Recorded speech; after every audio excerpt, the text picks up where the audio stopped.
came to me and he said, "Stan, I want you to come up with another superhero." So I said, okay, and I went home and I thought, what can I come up with now? And I saw a fly crawling on the wall. And I said, hey, if I could get a superhero that could stick to walls and crawl on them, man, that would be cool. I thought that was good. Now I needed a name.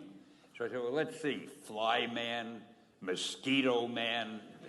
I got down to Spider-Man. Spider-Man. It just sounded dramatic. So, okay, I had my hero. I had his power, his name. I'm going to give him personal problems. Then I thought I'd make him a teenager, because there were no teenage superheroes that I knew of at the time. So armed with all that wonderful material, those great ideas, I ran into my publisher's office and I told him. This was my reaction, the reaction he gave me. Stan, that is the worst idea I have ever heard. First of all, people hate spiders, so you can't call a hero Spider-Man.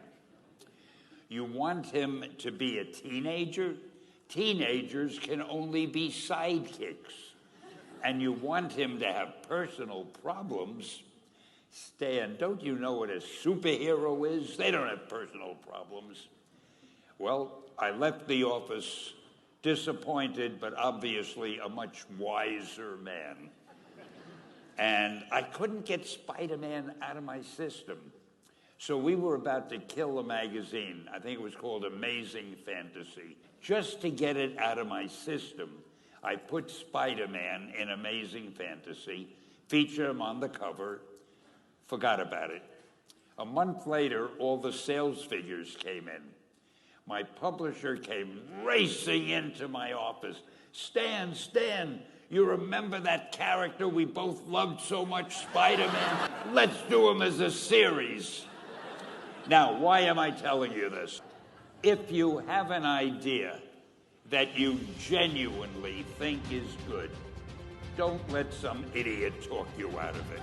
That doesn't mean that every wild notion you come up with is going to be genius, but if there is something that you feel is good, something you want to do, something that means something to you, try to do it. Because I think you can only do your best work if you're doing what you want to do, and if you're doing it the way you think it should be done, and if you can take pride in it after you've done it. No matter what it is, you can look at it and say, I did that, and I think it's pretty damn good. That's a great feeling. Just do your thing, do it as well as you, that's the important thing. Don't shirk. Whatever you do, give it your best shot.